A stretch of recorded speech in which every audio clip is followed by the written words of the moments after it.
Om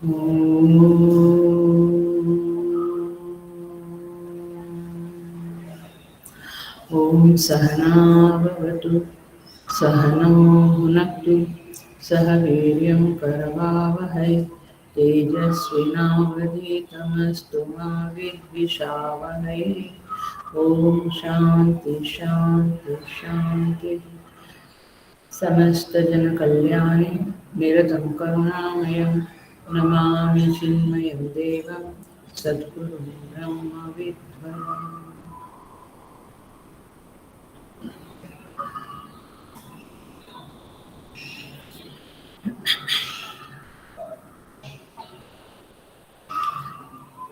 So I welcome all the Shweta Upanishad sadhakas online with great love and great respect.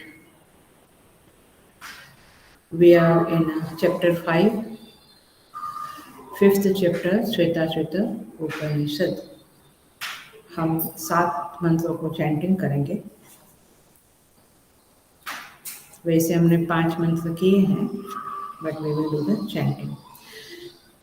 द्वे अक्षरे ब्रह्म परे त्वनन्ते विद्या विद्ये निहिते यत्र गूढे क्षरं त्वविद्याह्यमृतं तु विद्या विद्या विद्ये ईशते यस्तु सोऽन्यः यो योनिम् अधितिष्ठति एकः विश्वानि रूपाणि योनिश्च सर्वाः ऋषिश्च प्रसूतं कपिलं यस्तमग्रे ज्ञानेर्बिभर्ति जायमानं च पश्येत् एकैकं जालं बहुधा विकुर्वन् अस्मिन् क्षेत्रे संहरत्येष देवः भूयः सृष्ट्वा पतयस्तथेशः सर्वाधिपत्यं कुरुते महात्मा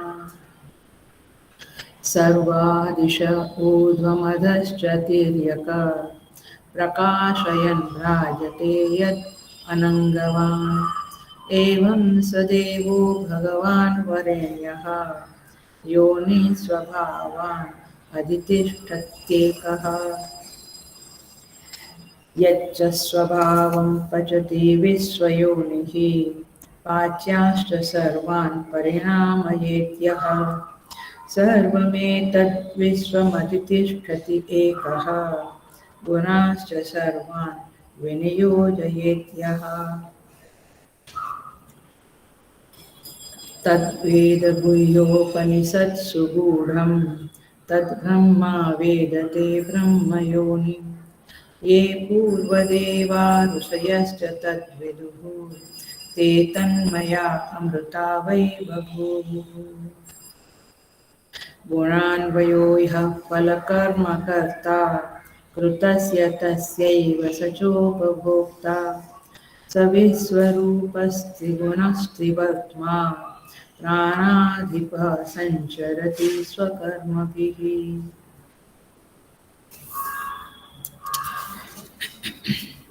So,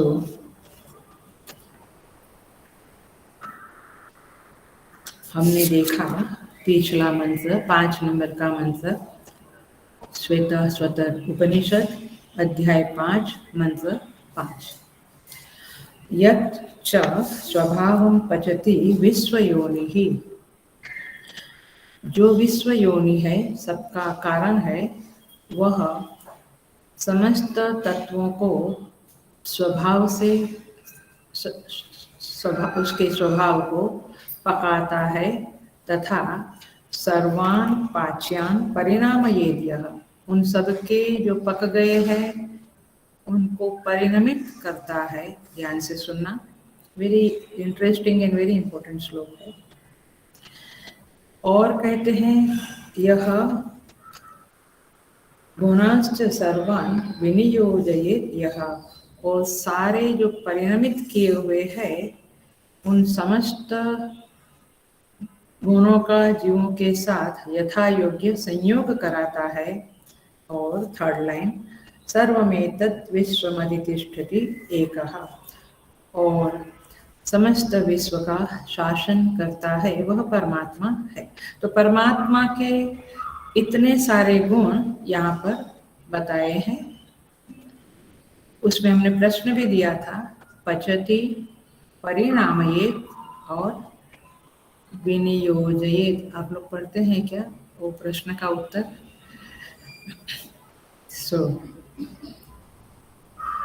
बहुत अच्छा देती है आशा अम्मा।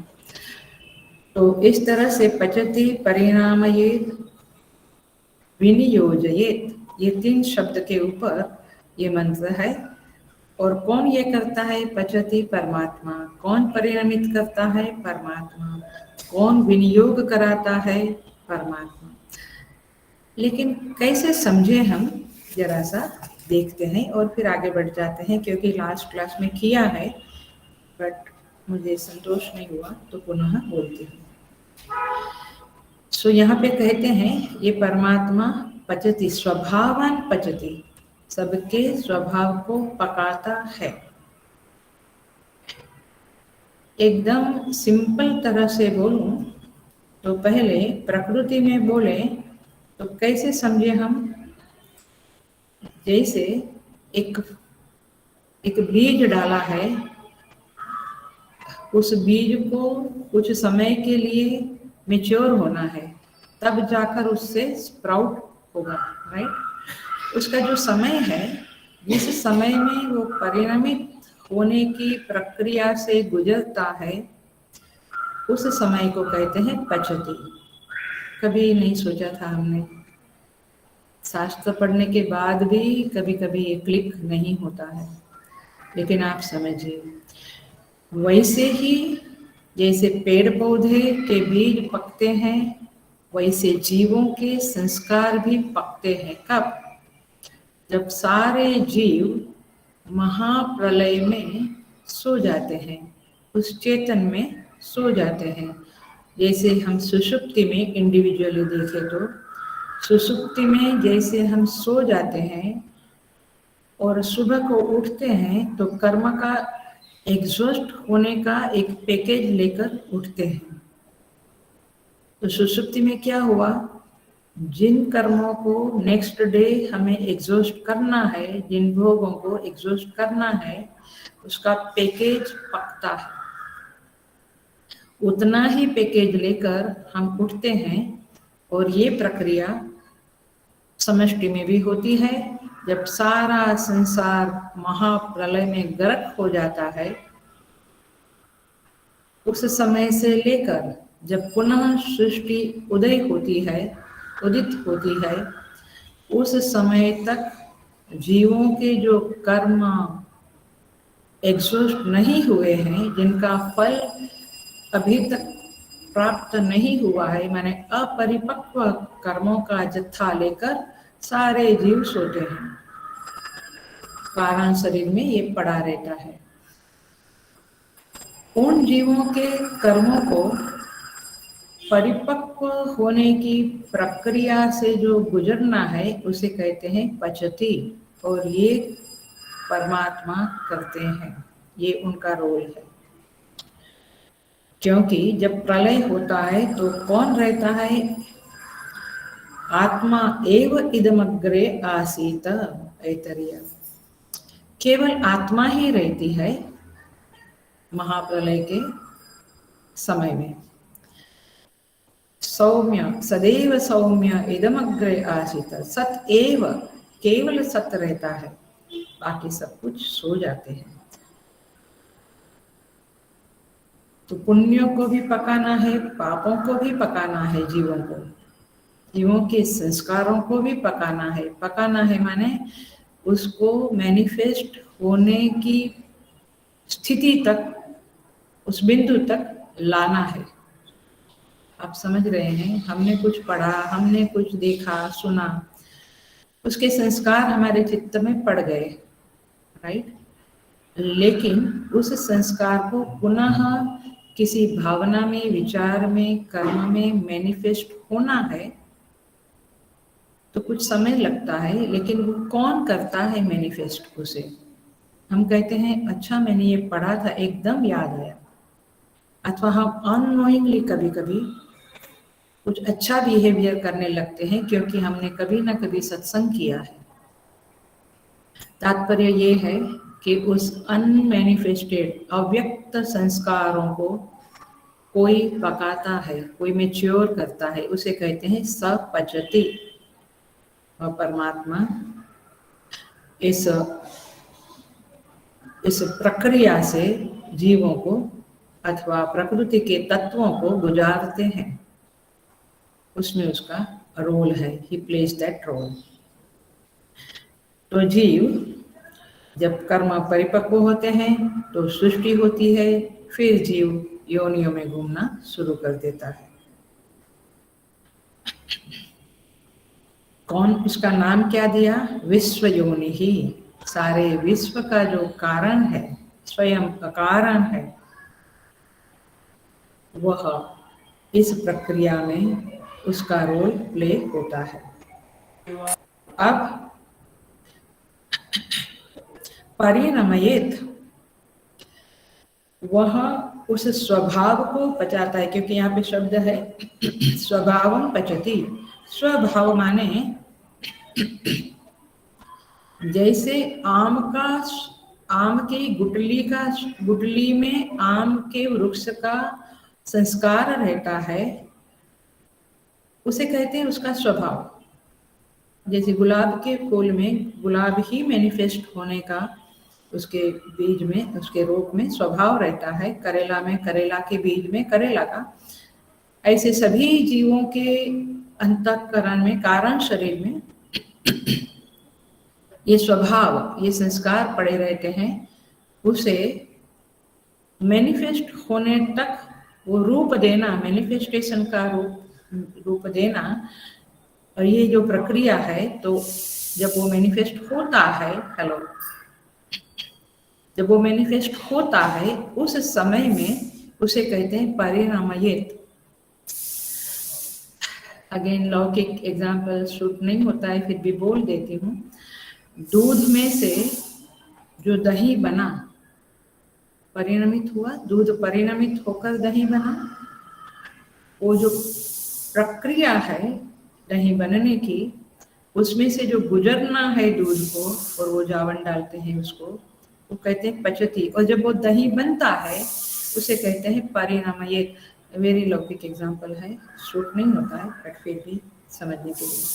तो परिणमयेत का अर्थ होता है बीज का अंकुर में परिणमित होना, अंकुर का फिर फूल में परिणमित होना, फूल का फल में परिणमित होना, वृक्ष में परिणमित होना। ये जो परिणाम है उसके पहले पकना पड़ता है, मैच्योर होना पड़ता है। जैसे एक व्यक्ति महान बनती है, डॉक्टर बनती है अथवा संत बनती है अथवा जो भी, तो उसे अथवा मैच्योर व्यक्ति के रूप में, गंभीर रूप में प्रस्तुत होती है। उसके पहले म्यूजिशियन बनती है, संगीतकार, डायरेक्टर, एक्टर, जो भी, उसके पहले पकना पड़ता है, वो पचना, उसको कहते हैं पचती। और वो जो प्रक्रिया है वो बन गया, वो परिणाम है, लेकिन वो गुजरा उस प्रक्रिया से, वो पचती। और फिर जब वो परिणमित हुआ, तो कर्मफल दाता ने उसका फल प्रकट किया, तो फिर आगे की प्रक्रिया चल पड़ती है। माने मॉडिफिकेशन की प्रक्रिया हुई और कुछ फल दिखा। उसके बाद वह परमात्मा, ये परमात्मा के लक्षणों का, आप जब मेडिटेशन करते हैं भगवान के ऊपर, परमात्मा के ऊपर, तो ये सारी चीजें आपके चित्त में उभरनी चाहिए, उभरती है उसके लक्षण। कभी कभी हम केवल रूप के ऊपर मेडिटेशन करते हैं, कभी कभी वेदांत का साधक उस परमात्मा के लक्षण के ऊपर मेडिटेशन करता है, तब ये काम लगता है। उसके बाद है विनियोजयेत। वह परमात्मा उनके गुण, किसको विनियोजयेत? गुणाश्च विनियोजयेत। उनके वो जो गुण है उसके अंदर, उसको नए रूप में अथवा उस जीव को उस गुणों के साथ संयोग करा के, विनियोग करा के फिर उसको एक रूप देता है। फॉर एग्जाम्पल, तो समझेगा शायद, नारद जी जो है वो जब भक्त थे उसके बाद वे महाप्रलय में, मैंने पहले उनका नाम नारद नहीं था, वे भक्त के रूप में महाप्रलय में चले गए। महाप्रलय के बाद जब पुनः उनका जन्म हुआ तो वे देवर्षि नारद के रूप में प्रकट हुए, अर्थात उनमें जो देवत्व था, जो भक्ति की चरम सीमा थी, उस गुण के साथ परमात्मा ने उसका विनियोग किया और वे देवर्षि नारद के रूप में प्रकट हुए।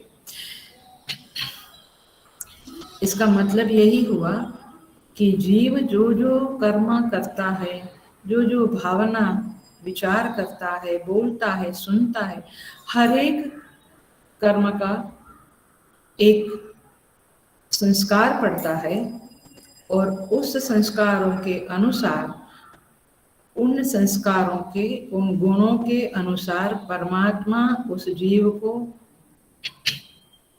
उन गुणों का मैनिफेस्टेशन करके फिर पुनः वो विनियोग करता है उन गुणों का जीव में, और फिर वह किसी रूप में जन्म लेता है। हम कहते हैं तो बचपन के ही साधु स्वभाव के थे इसलिए साधु बने, बचपन से ही इनके अंदर बहुत संगीत में रस था। ये बचपन से क्यों था? पिछले जन्म की कमाई है। तो ये जो कमाई है, ये शब्द समझना, उस कमाई को, कमाई माने वो जो संस्कार अर्जित किए हैं, मैनेजमेंट के कहो, मेडिसिन के कहो, संगीत के, साधुत्व के, जो भी संस्कार अर्जित किए हैं, उन संस्कारों को पुनः उस जीव के साथ जोड़कर मैनिफेस्ट होता है, माने व्यक्त होता है। इसका अर्थ ये हुआ, हेलो प्लीज ध्यान से सुनना, इसका अर्थ ये हुआ कि वह जो आपने अर्जन किया है उन संस्कारों का, गुड संस्कारों का या बैड संस्कारों का, वो संस्कार के साथ प्रभु आपको उस संस्कार वाले बुद्धि के साथ, अंतःकरण के साथ पुनः आपका जन्म होता है। हर एक चीज का जन्म होता है। आप कहते हैं जैसे किसान वगैरह या माली वगैरह, उस आम की, उस जो भी फल है या फूल है या धान्य है, गेहूं जवार इत्यादि, उनकी क्वालिटी बेटर करता है। तो कैसे बेटर करता है?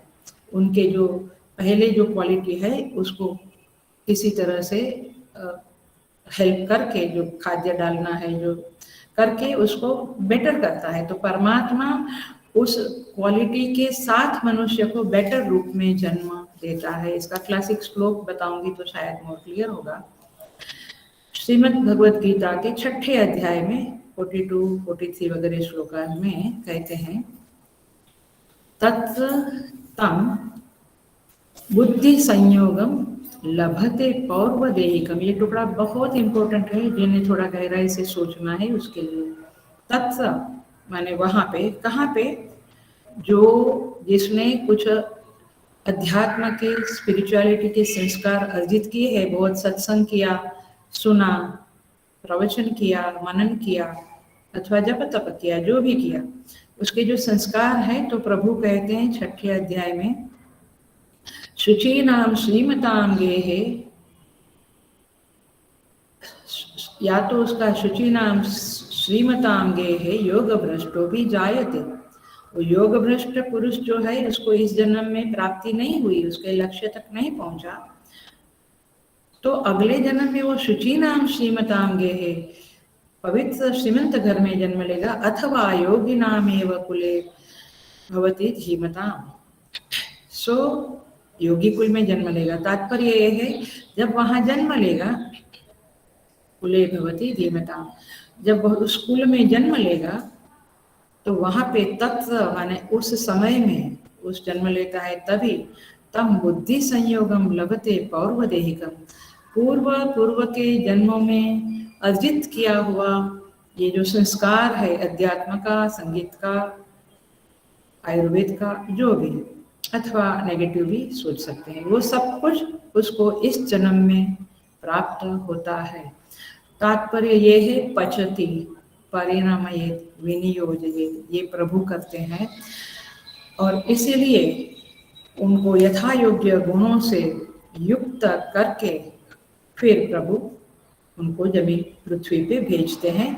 तात्पर्य ये है कि आपका सब कुछ आपके इस शरीर को छोड़ने के बाद सुरक्षित रहता है, सिक्योर रहता है।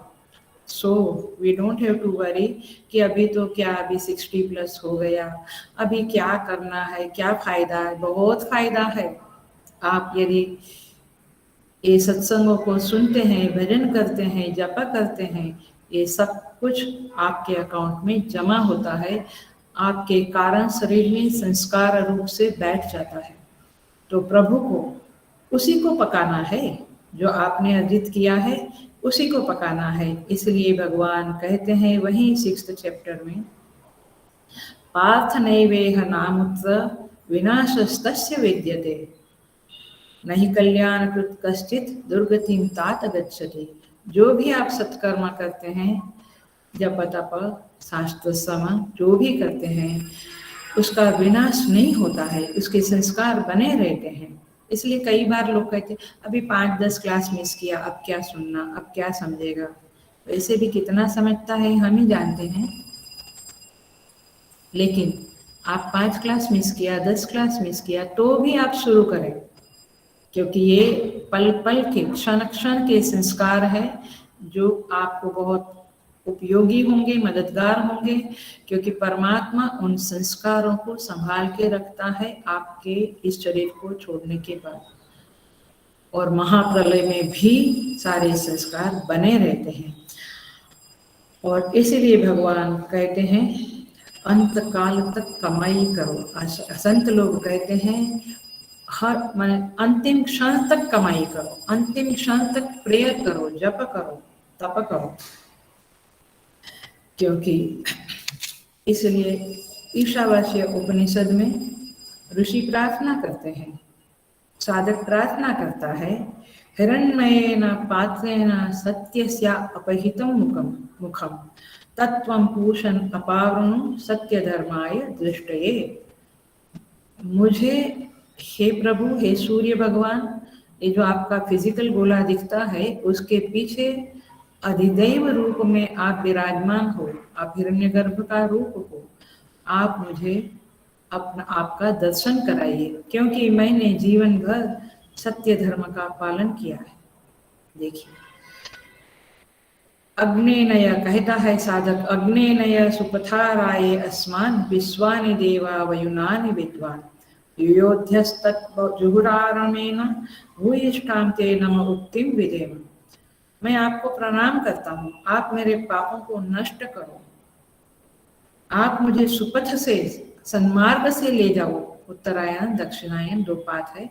आप मुझे अच्छे मार्ग से ले जाइए आफ्टर द डेथ, क्योंकि आप मेरे कर्मों को जानते हैं, मैंने अच्छे कर्म किए हैं। So the point is this कि ये पुनर्जन्म है, और पुनर्जन्म के संदर्भ में यह मंत्र है पचति परिणामयेत, क्योंकि पुनर्जन्म नहीं तो परिणामयेत की संभावना नहीं, विनियोजयेत की संभावना नहीं। और सनातन हिंदू धर्म पुनर्जन्म में मानता है, और इस मंत्र के द्वारा इसी बात का प्रतिध्वनि एको सुनाई देता है। इसलिए क्रिश्चियनिटी और इस्लाम वगैरह जो संप्रदाय है, वहाँ पे ये चांस नहीं है। वहाँ पे जहन्नुम में जाओ या जन्नत में जाओ, वहीं पड़े रहो। वहाँ पचती परिणाम ये वाली बातें नहीं है, थोड़ी ओपलेस फिलोसॉफी है, क्योंकि हमें आशा ही नहीं बनती है। तो द पॉइंट इज दिस कि सनातन हिंदू धर्म में हर चीज का क्लैरिफिकेशन है और हर चीज की स्पष्ट समझ है। सो इस तरह से परमेश्वर इन सब का, केवल हम कहते हैं कि भगवान हमारा पालन पोषण करते हैं, नॉट इन दिस सेंस माने फिजिकली ओनली, बट हमारे संस्कारों का भी पालन पोषण करता है, उसे पकाता है, उसे मैच्योर होने देता है, और उस मैच्योर होने की प्रक्रिया में वह पेशेंस रखता है, और जब वो अंदर के संस्कार मैच्योर होता है तब वह व्यक्ति उस रूप में संसार के सामने प्रकट होता है, अथवा स्वयं के सामने वह उस रोल में अपने आप को अभिव्यक्त करता है। तो इस तरह से ये श्वेताश्वतर उपनिषद का ये बहुत ही ब्यूटीफुल मंत्र है।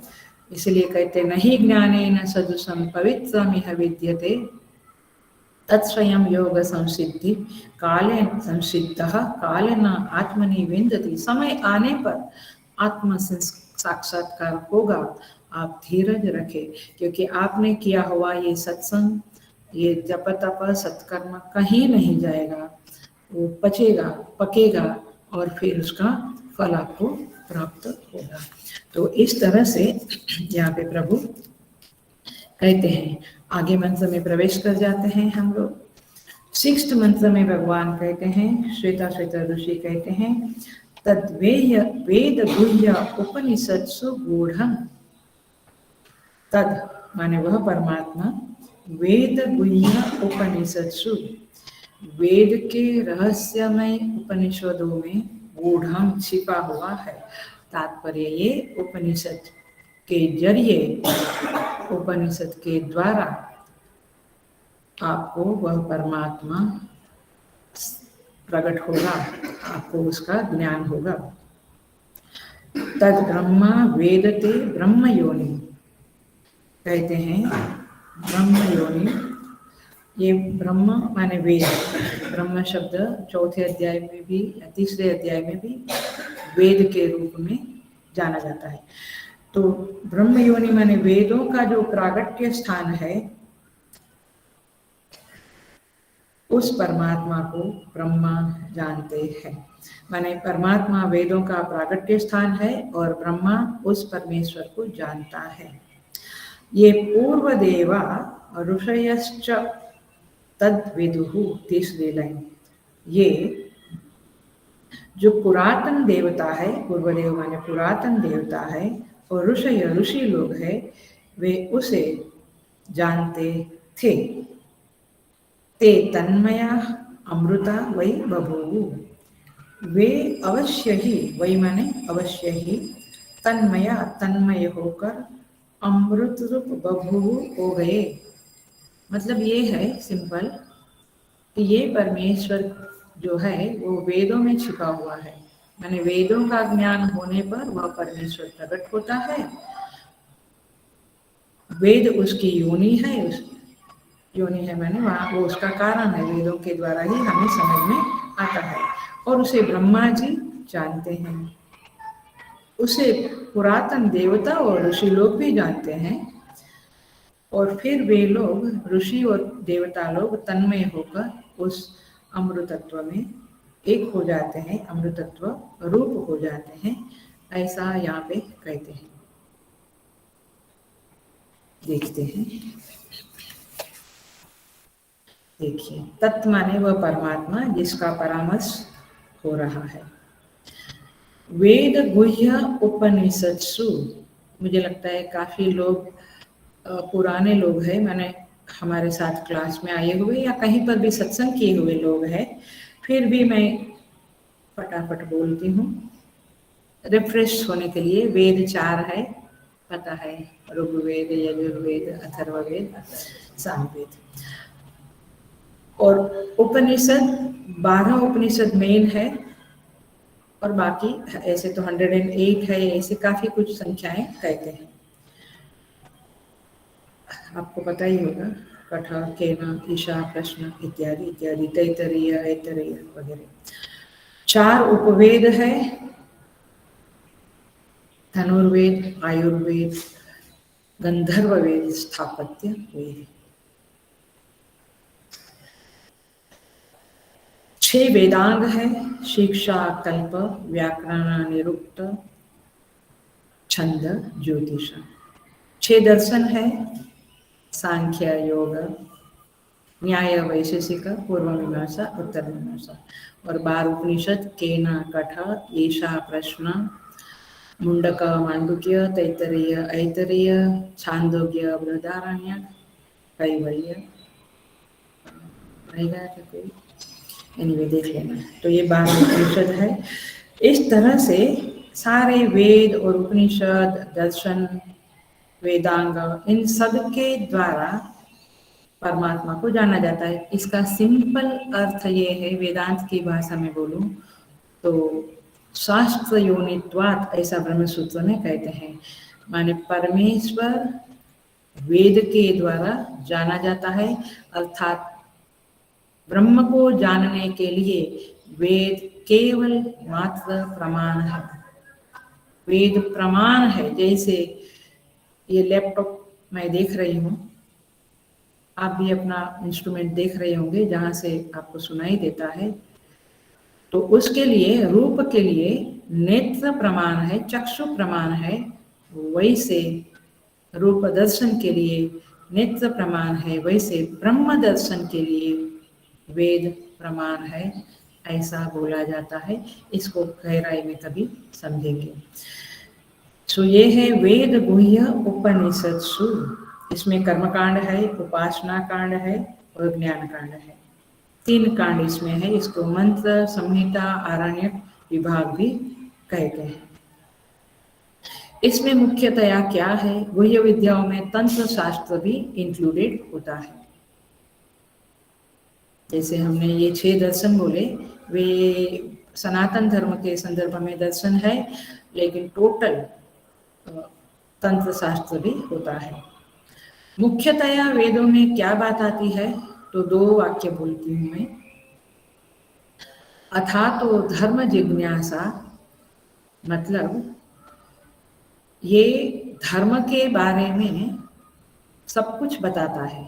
ये वेद धर्म के संदर्भ में सब कुछ बताता है। उसमें उपासना भी आ जाती है। धर्म के संदर्भ में 80,000 मंत्रास है, उपासना के संदर्भ में 16,000 मंत्रास है, ऋचाएं हैं। और दूसरा वाक्य है अथा तो ब्रह्म जिज्ञासा, माने ब्रह्म की आपको जिज्ञासा है, तो उसके बारे में, ब्रह्म के बारे में वेद में 4000 ऋचाएं हैं। उन ऋचाओं के द्वारा, मंत्रों के द्वारा वेद आपको ब्रह्म के बारे में बताता है। तो मुख्यतया वेद में ये धर्म भी छिपा है और ब्रह्म भी छिपा है। छिपा है माने आप उसका अध्ययन करें, मनन करें, चिंतन करें, निधिध्यासन करें, तो वह पराविद्या का उदय होकर वह आत्म साक्षात्कार की आपकी जिज्ञासा संतुष्ट होती है, तृप्त होती है, पूरी होती है।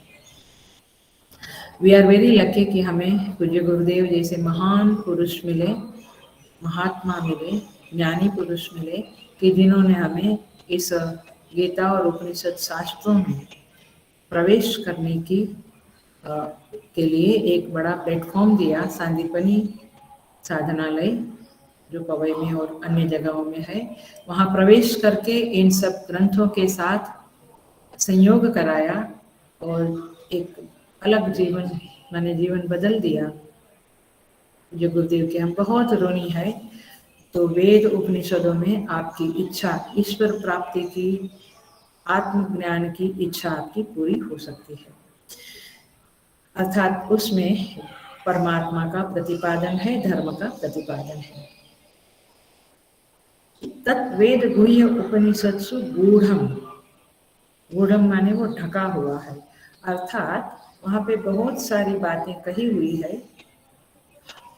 जप तप के बारे में, उपासना भक्ति के बारे में, हवन कर्मकांड के बारे में, और फिर ब्रह्म के बारे में भी उसमें कहा हुआ है। लेकिन लोग वहाँ तक नहीं जाते हैं, केवल ऊपर ऊपर की बातों में रहते हैं। जैसे सत्संग में हम गए और कुछ कथा बताई, कुछ मुल्ला नासरुद्दीन का नुस्खा बताया, कुछ बातें बताई, वो चित्त में रहती है, but for what reason the speaker, प्रवचनकर्ता ने किस कारण से वो बताया, वो बात हमसे छूट जाती है बहुत बार। तो इस तरह से वेद उपनिषद पढ़ने के सुनने के बाद भी वो ब्रह्म तत्व का जो संकेत है वो चित्त में प्रस्थापित नहीं हो पाता है, इसलिए इसको कहा गूढ़म। चित्त में प्रकट होना जरूरी है। बहुत बार हम भी बातें करते हैं अथवा शास्त्र की बातें भी करते हैं, लेकिन चित्त में वो प्रकट हुआ है या नहीं, ये साधक को जांच करनी जरूरी है। तीसरा शब्द है तत् ब्रह्म वेदते ब्रह्म योनिम।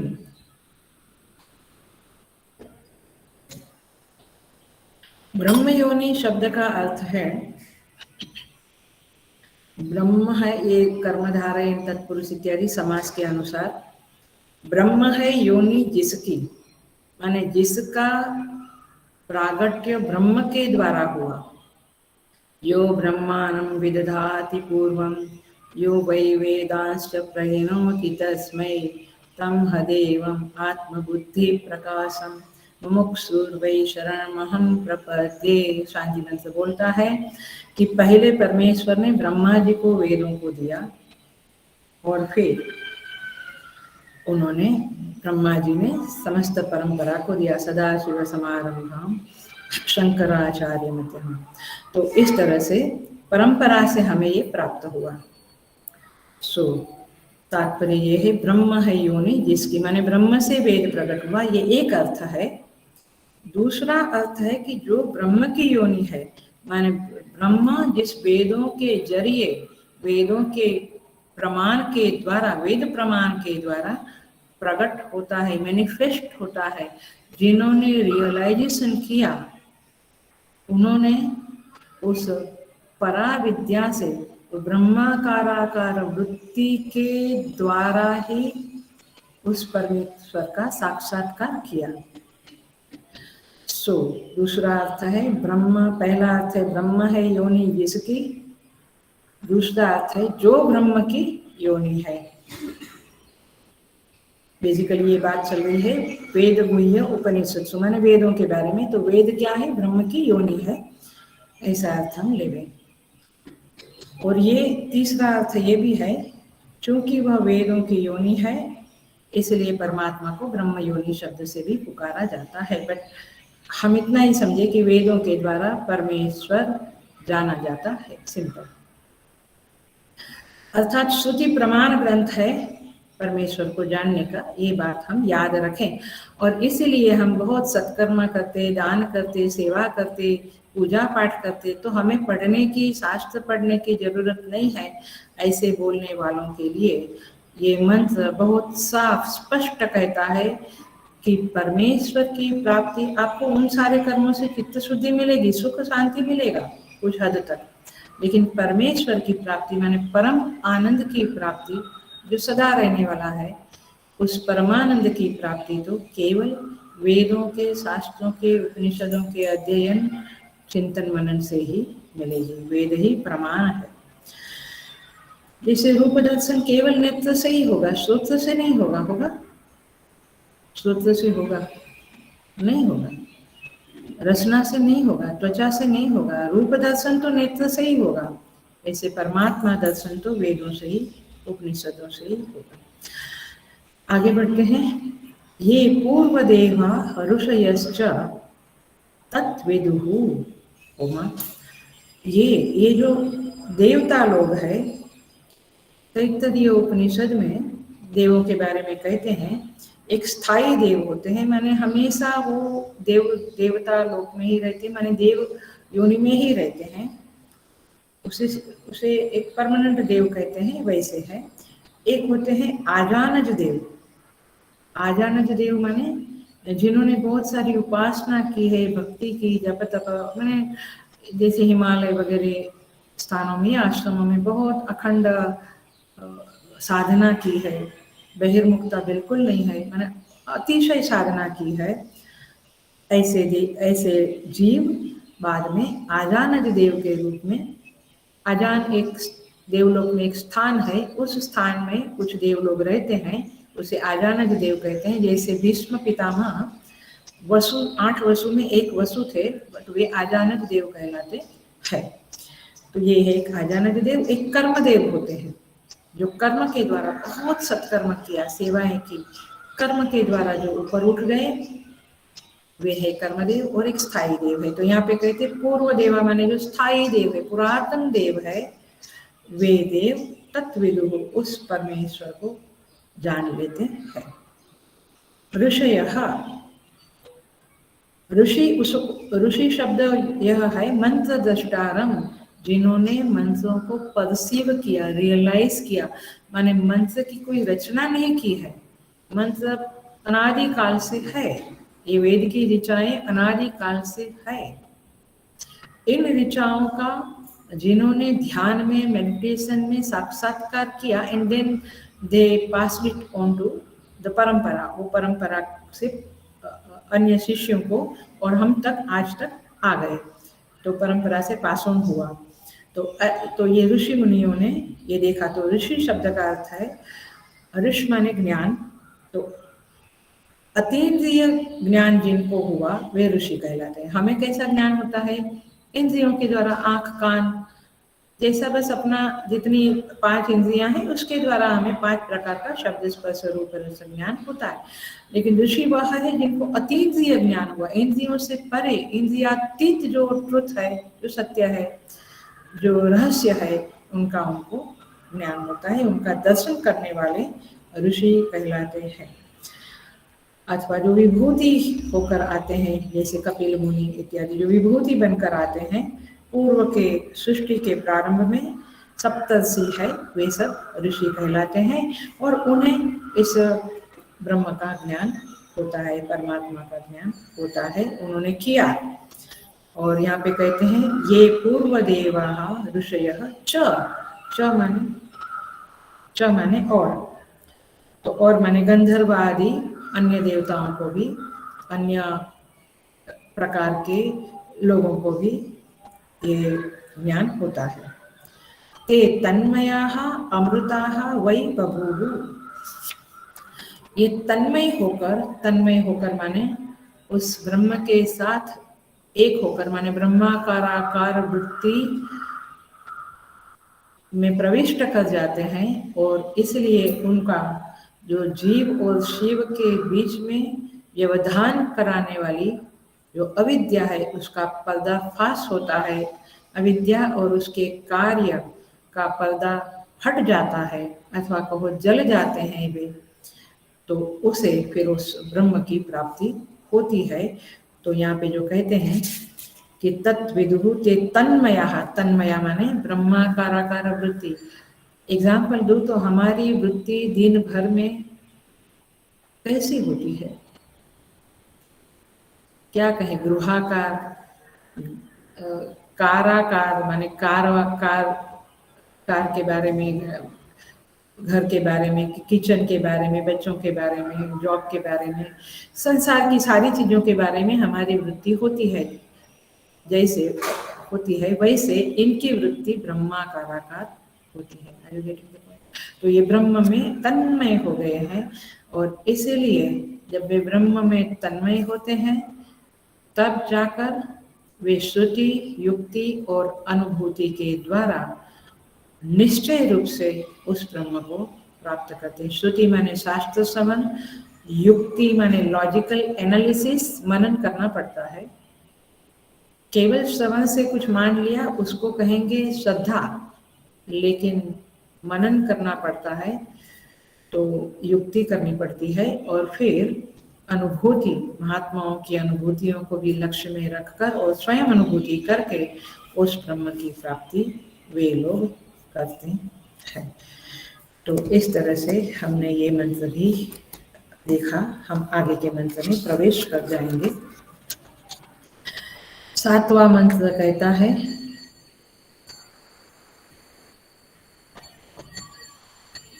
गुणान्वयः यह फल कर्म करता। अब ये जो 7वें मंत्र से लेकर 11वें मंत्र तक इसका वर्णन है, तो हमारा वर्णन है, जीव का वर्णन है। हम लोग मेडिटेशन की सीट के ऊपर बैठते हैं, माने जब मेडिटेशन करते हैं तो हम अपने को ब्रह्म समझते हैं, व्यवहार में आते हैं तो पुनः जीव समझने लगते हैं। तो ये जीव की पहचान करा रही है श्रुति माता 7 से लेकर 11 मंत्रों तक। तो कहते हैं गुणान्वयः यह माने जो जीव गुणों से बंधा हुआ है।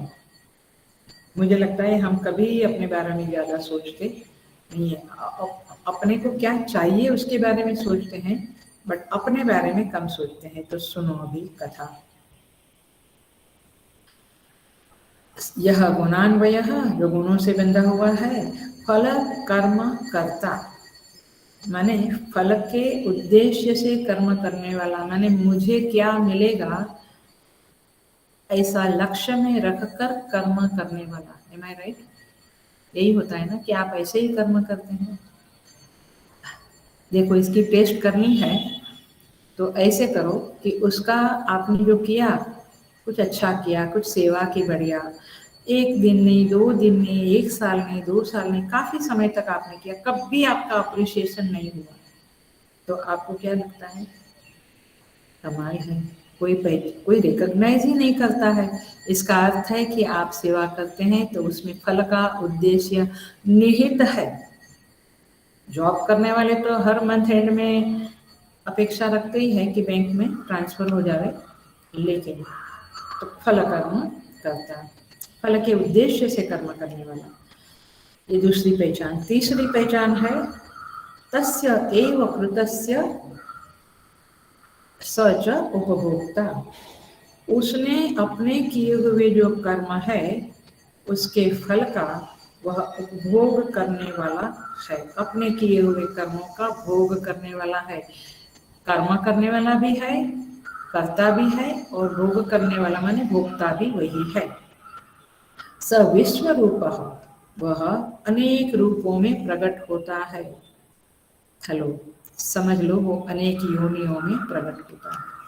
बाद में समझाते हैं, बट अभी त्रिगुणः 3 गुणों से युक्त है, सत्व रज तम। त्रिवर्तमा 3 मार्ग से गमन करने वाला है, माने जन्म मृत्यु के चक्कर में घूमने वाला है। सब प्राणाधिपः, वह प्राणों का अधिपति है, माने जीवात्मा प्राणों का प्राण का स्वामी है। संचरति स्वकर्म भी, अपने कर्मों से प्रेरित होकर नाना योनियों में विचरता है। विचरता है माने घूमता रहता है। देखते हैं, ये बड़ा ही प्यारा मंत्र है क्योंकि ये अपने बारे में है, हमारे बारे में है। तो देखिए, सगुणान्वयः, वह गुणों के साथ बंधा हुआ है। कौन से गुणों के साथ? सत्व रज तम गुणों के साथ बंधा हुआ है। अर्थात हम सब के अंदर सत्व रज तम गुण पड़े हुए हैं। अब ये गुण शब्द का अर्थ ही है, रस्सी भी है उसका अर्थ। रस्सी क्या करती है, किस काम में आती है? बांधने के काम में आती है। तो रस्सी जैसे बांधती है, वैसे गुण हमें बांधते हैं। और ये गुण का 2 लक्षण है, परतंत्रत्वात् और अविद्यात्मकत्वात्। ये अविद्या युक्त है और ये पराधीन है। देखिए, जरा सा गुण की भी पहचान कर ले, आगे तो करते रहेंगे क्योंकि 11 मंत्र तक यही वर्णन है जीव का। परवश है और अविद्यात्मक है। परवश है माने ये जीव के पराधीन है। जीव है तो ये गुण उसके अधीन होकर, उसके आश्रित होकर रहता है। गुण स्वतंत्र नहीं रहता है। रहता है हवा में रहता है? नहीं, मुझ में रहता है। तो मैं कौन हूँ? जीवात्मा। तो मुझ में ये गुण रहते हैं, पराधीन होकर रहते हैं। और दूसरा है अविद्यात्मकत्वात्, अविद्या युक्त है। अविद्या माने अज्ञान युक्त है। ये क्या करते हैं? देखो, थोड़ा सा जानो ये गुण के बारे में। ये गुण क्या करते हैं? जैसे अग्नि किसके अधीन रहती है? लकड़ी के अधीन रहती है। वैसे अग्नि तत्व तो महाभूत के रूप में तो सर्वत्र है, बट वैसे अग्नि लकड़ी में रहती है। पराधीन है, यस, लकड़ी उसका आश्रय है। समझ में आ रहा है ये बात? लकड़ी उसका आश्रय है, वो लकड़ी में रहती है, लेकिन इतनी दुष्ट है कि लकड़ी को ही जला देती है। जब उसको जाहिर होती है तो लकड़ी अपने आश्रय को ही जला देती है। वैसे ये गुण है, वो जीव में रहते हैं, हमारे अंतःकरण में रहते हैं और हमें ही परेशान कर देते हैं। समझ में आ रहा है? बांध देते हैं, मैंने हमें जन्म मरण के चक्कर से छूटने के लिए देते ही नहीं है। They don't allow us. सो ये है गुण का कथा। और देखो, जैसे पानी माने तरंगे होती है, वो पानी के जरिए ही अपने को जाहिर करती है। यस, अपने को जाहिर करती, माने तरंग कब दिखेगी आपको? जब पानी होगा तब तरंगे दिखेगी। पानी के बिना तरंग रह नहीं सकती।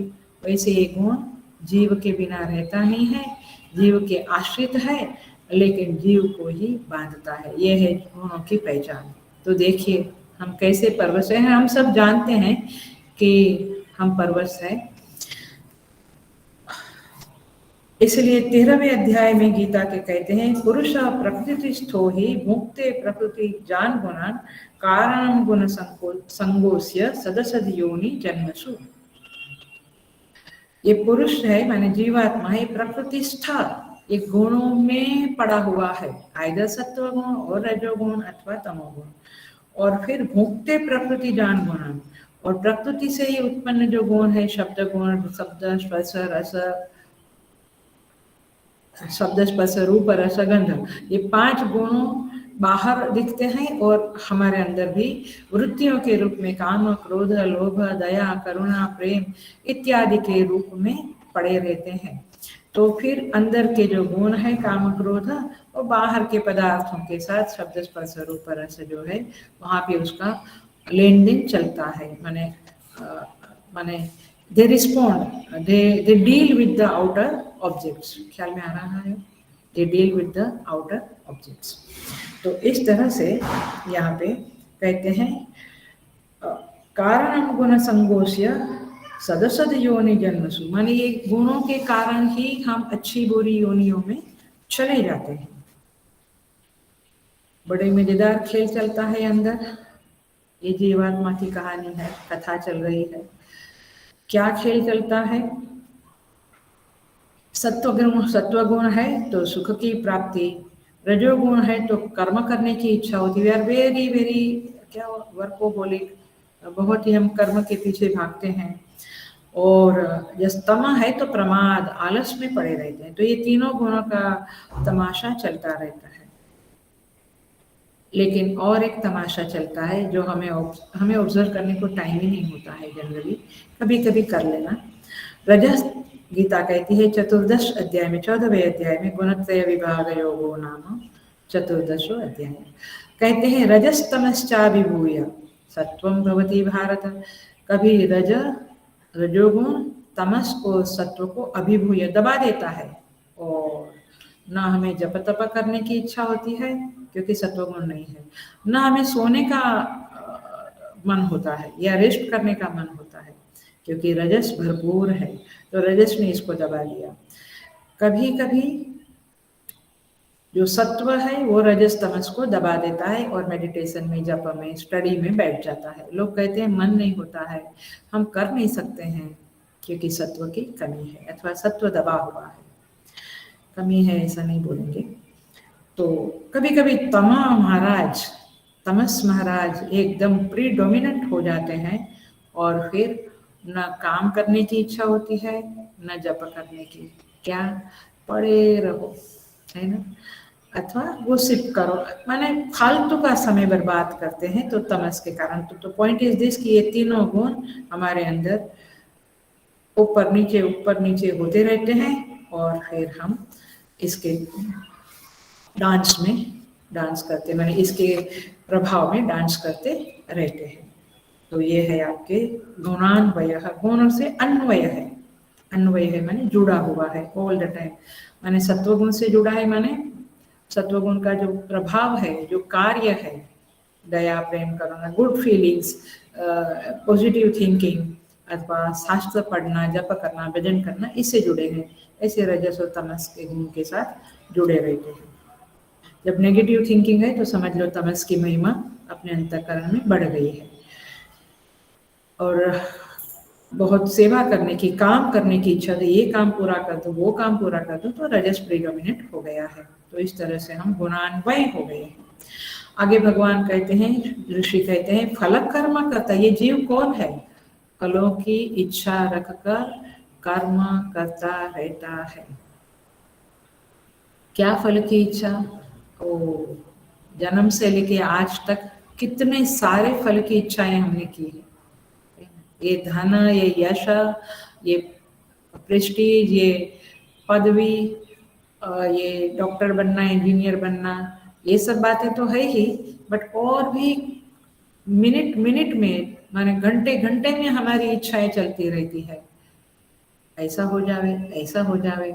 और यहाँ पर भी प्रवचन करते समय भी ये इच्छा होती है कि मुझे समझ में आ जावे, मुझे बिल्कुल क्लिक हो जावे। और बहुत लोगों की ये इच्छा होती है कि हम धारण क्यों नहीं कर सकते हैं इस विचारों को, माने सस्टेन क्यों नहीं कर सकते। होता है ना, सस्टेन माने भूल जाते हैं, याद नहीं रहता है, तो याद रखने की, धारण करने की आप इच्छा करते रहते हैं। तो इस तरह से ये चलता रहता है। सो यहाँ पे फल कर्म करता, तीसरा पॉइंट मैंने गीता में कहते हैं, श्रीमद् भगवद गीता का ही इस मंत्र में मैंने सहारा लिया है। श्रीमद् भगवद गीता में कहते हैं, कर्मण्येवाधिकारस्ते मां फलेषु कदाचन। कितनी मूर्खता है हम लोगों की, कितने मूर्ख है हम लोग कि मां फलेषु कदाचन। प्रभु कहते हैं कर्म में तेरा अधिकार है, इसी को पुरुषार्थ कहते हैं। आज शायद भगवद गीता के ग्रुप में डाला गया है, इस किसी ने इसके बारे में प्रश्न पूछा था, प्रारब्ध और पुरुषार्थ के बारे में। आई थिंक श्वेता में भी हम देखेंगे, प्रश्नों के उत्तर डालना है तो कर्मण्येवाधिकारस्ते, प्रभु कहते हैं कि कर्म में, पुरुषार्थ में तुम्हारा अधिकार है, यू मस्ट डू पुरुषार्थ। लेकिन मां फलेषु कदाचन, फल में तुम्हारा कुछ चलने वाला नहीं है। फल तो तुम्हारे सामने डेस्टिनी के रूप में प्रकट होने वाला है। जहाज कहीं जा रहा है समुद्र में, वायु बड़े जोरदार बहने लगा और जहाज ने दिशा बदल ली वायु के कारण, माने बदली गई वायु के जोर से, लेकिन जो नाविक है वो कुछ प्रयत्न करके उसे सही दिशा में वापस लाता है। तो ये प्रयत्न, ये पुरुषार्थ है। तो इस तरह से पुरुषार्थ में आपका अधिकार है, लेकिन फल में नहीं। और इसीलिए सेकंड लाइन में, वही सेकंड चैप्टर में जो श्लोक है उसमें कहते हैं, माँ कर्म फल हेतुर्भुः माते संगोष्ठ कर्मणि। माँ कर्म फल हेतुर्भुः, ये इस टुकड़े के साथ जाता है। कर्म के फल का तुम आकर्षक मत बनो, माने फल के, ऐसा नहीं कहना कभी फल की इच्छा मत करो या फल का, ऐसा नहीं होता है। फल फिक्स होता है, बट कर्म करते समय फल के ऊपर नजर मत रखो, दैट्स द पॉइंट। क्योंकि फल आपको आपकी योग्यता के अनुसार वो कर्म फल दाता जो बैठा है वो देने वाला है, वो अन्याय नहीं करेगा, कम से कम वो तो अन्याय नहीं करेगा आपके साथ। इसीलिए तुम फल के प्रति उत्सुक मत रहो, वो मिलेगा आपको। और हर कर्म का फल अपने कर्ता को ढूंढ लेता है। ऐसे पूर्व मीमांसा में ऐसा एग्जाम्पल है कि 1000 गायें जंगल में जाती है चरने के लिए, वापस आती है तो हर बछड़ा अपनी अपनी माँ के पास ही चला जाता है। ऐसे हर कर्म का फल अपने अपने कर्ता को ढूंढ लेता है और उसे वह फल प्रकट उसके सामने हो जाता है। सो द पॉइंट इज माँ कर्म फल हेतुर्भुः। यहाँ पे कहते हैं फल कर्म कर्ता, वो फल का फल की उद्देश्य से कर्म करने वाला है जीव। माने जीव की ये कैरेक्टरिस्टिक है, ये जीव का लक्षण है, परिचय है कि वो फल के ऊपर आशा रखकर, फल को देखते हुए ही कर्म करता है। फल को फिक्स करो कि आई वांट दिस, वो बात ठीक है, लेकिन करते समय 100 बार उसके बारे में सोचना, उसके ऊपर ही नजर रखना, इसके बदले द बेस्ट वे में कर्म करना, ये यहाँ पे आदेश है। तीसरा शब्द है कृतस्य तस्य एव च उपभोक्ता, वह किए हुए कर्म का उपभोक्ता है। उपभोक्ता माने उसका भोग करने वाला है। आप क्या समझते हैं? हरिओम। आपको जो भोग मिल रहा है वो आसमान से आ रहा है, चलो समझ लो आसमान से आ रहा है, लेकिन वो आपके किए हुए कर्म का ही फल आ रहा है। चाहे आप इस जन्म में कुछ भी गलत काम ना किया हो, वैसा होता नहीं है, लेकिन बहुत अच्छे कर्म किए हैं, फिर भी आपको दुख आता है। और दुख तो पापों का फल है, हम जानते हैं। पुण्य का फल सुख है, पाप का फल दुख है। वैसे पुण्य के दो फल है। यदि आप संकल्प करें तो उस पुण्य का फल आपको चित्त शुद्धि मिलेगा, और यदि आप संसारिक चीजों का संकल्प करें तो आपको संसार की चीजें प्राप्त होगी, जिससे आपको सुख मिलेगा। लेकिन कर्म तो आपके ही है, जिसका फल आपके सामने प्रकट होता है। किसी और का फल कभी भी प्रकट आपके सामने नहीं होता है। और इसलिए कृतस्य तस्य एव च उपभोक्ता, और आपको उस कर्म का फल अवश्य भोगना पड़ता है। कृता कृतम, जो आपने किया है, अवश्यमेव भोक्तव्यम कर्म कृता कृतम, आपको भोगना ही पड़ता है। Nobody can stop it। Dasharath महाराज को जो श्रवण के माता पिता ने श्राप दिया था कि जैसे हमारा वियोग हुआ हमारे बच्चे से, वैसे आपका भी हुआ। राम जी का वियोग हुआ। माने कर्म का फल किसी को भी नहीं छोड़ता है, बड़ों को भी नहीं छोड़ता है। इसलिए लक्ष्मण गीता जो रामचरितमानस है, वहां पर भी कहते हैं, लक्ष्मण गीता में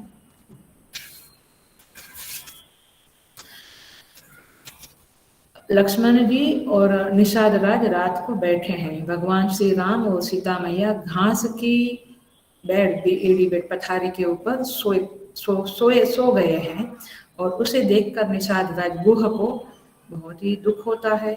वे लक्ष्मण जी के पास आते। लक्ष्मण जी तो 14 साल आपको पता है उन्होंने सोए नहीं, वे सिक्योरिटी किया। तो वे कहते हैं कि ऐसा क्यों हुआ सीता माता को, इतनी राजकुमारी, इतनी महारानी अयोध्या की, इनको ऐसा क्यों हुआ? तो लक्ष्मण जी उस लक्ष्मण गीता में, रामचरितमानस में, लक्ष्मण गीता में कहते हैं, अरण्यकांड में है ये कथा, कहते हैं काहू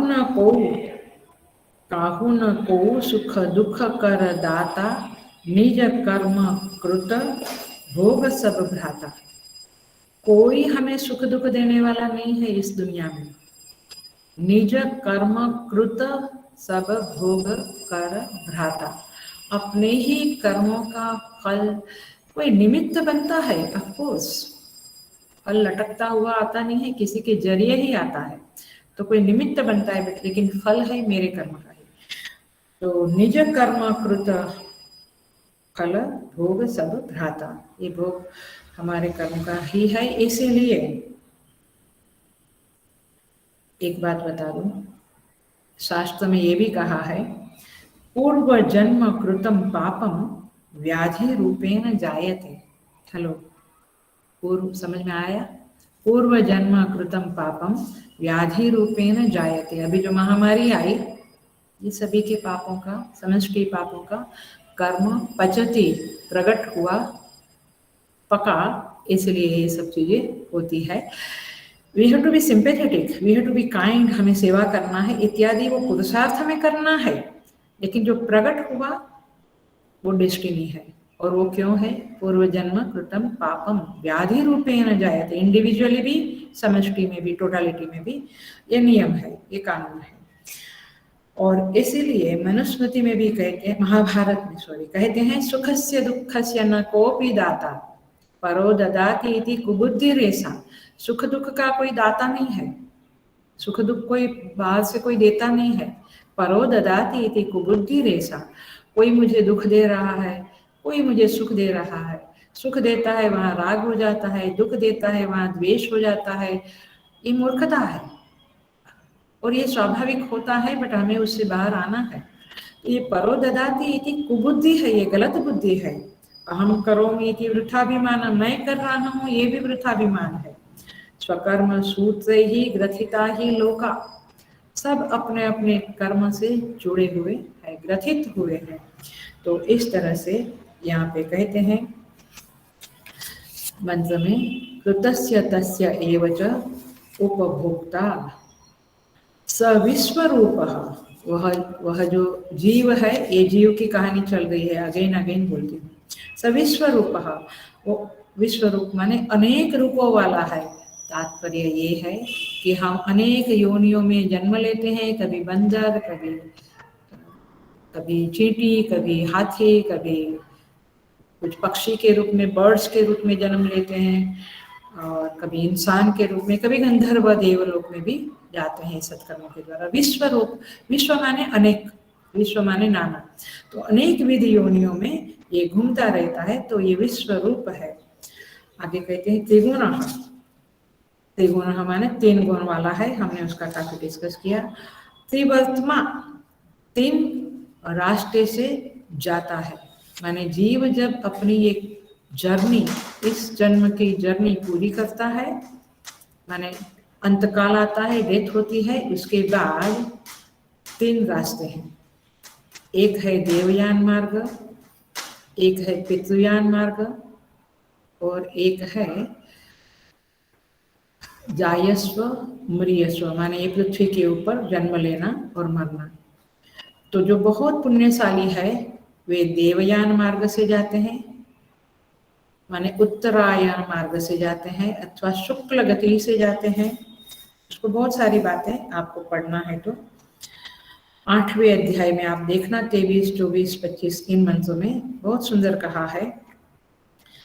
तो कोई जीव जिन्होंने अच्छे कर्म किया है, वो उत्तरायण मार्ग, अर्ची मार्ग, देवयान मार्ग, शुक्ल गति, इसके द्वारा जाकर ब्रह्मलोक में जाता है और फिर वापस नहीं आता है। वहीं पे सत्संग करके फिर जब कल्प के अंत में ब्रह्मा जी लीन होते हैं, तो उनके साथ ही सारे जीव मुक्त हो जाते हैं। और कोई जीव अच्छे कर्म किए हैं, माने पितृलोक में जाता है, माने वो भी अच्छे कर्म वाले हैं, बट देवयान मार्ग श्रेष्ठ है। जो शास्त्रों का अध्ययन करके, साधना करके जाते हैं, वो देवयान से जाते हैं, और सत्कर्म वगैरह करने वाले पितृयान मार्ग से जाते हैं। ये बात भी 8वें अध्याय में कही है। पितृयान मार्ग से जाते हैं और उसको कहते हैं दक्षिणायन मार्ग, धूम मार्ग, पितृयान मार्ग, और उसको कहते हैं कृष्ण गति। वे स्वर्ग लोक में जाते हैं अथवा पितृलोक में जाते हैं।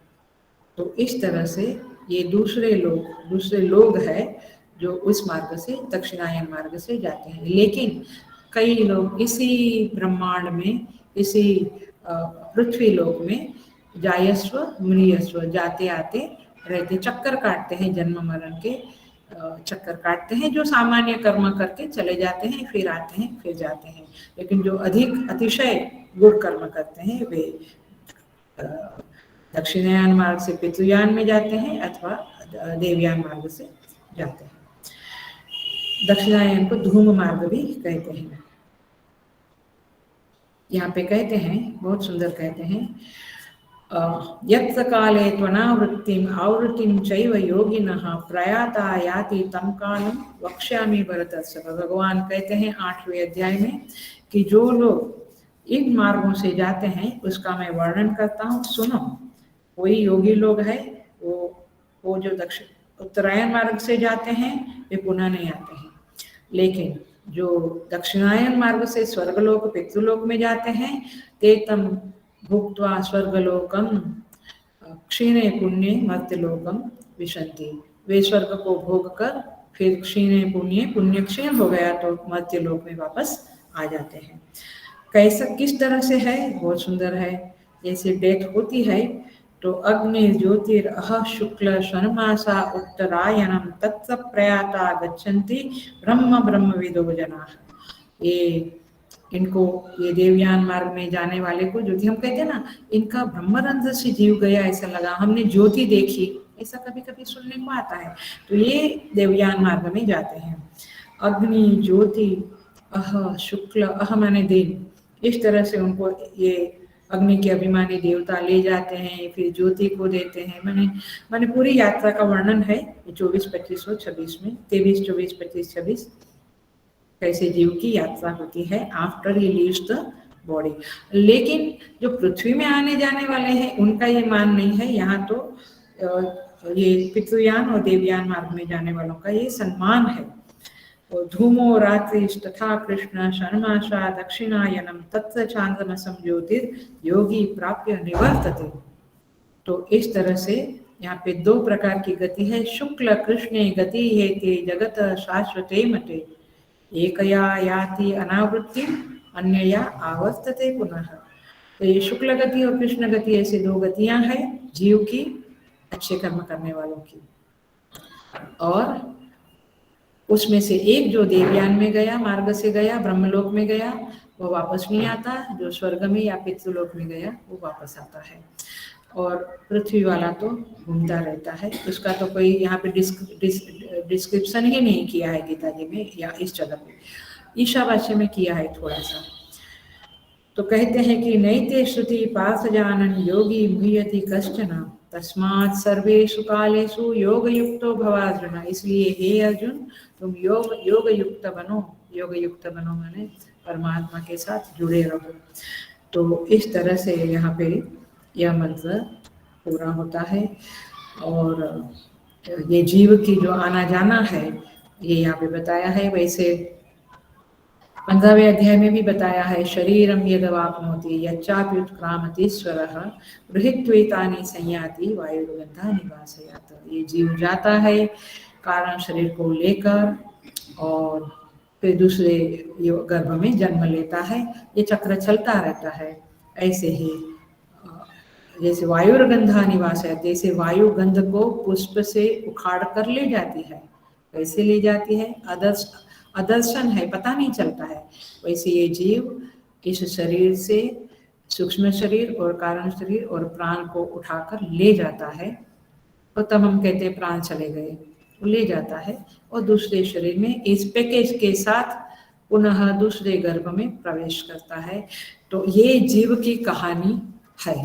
मुझे लगता है काफी लंबी कहानी है। गुणान्वितः गुणान्वयः और फिर फल कर्म का करता है, उपभोक्ता है, विश्वरूप है, त्रिगुण है, 3 मार्ग से उसका आना जाना चलता है। और प्राणाधिपः संचरति स्वकर्म भी, फाइनली अपने कर्मों के आधार पर ही वह अन्य योनियों में जाता है, पुनः आता है। ये बड़ी रहस्यमय घटनाएं हैं और प्रभु ने, ऋषि ने हमारे सामने इस कथा को प्रकट किया है। आगे भी 11 मंत्र तक हम देखते रहेंगे। ओम पूर्णमदः पूर्णमिदं पूर्णात् पूर्णमुदच्यते पूर्णस्य पूर्णमादाय पूर्णमेवावशिष्यते। ओम शांति शांति शांति। हरि ओम। श्री गुरुभ्यो नमः। हरि ओम।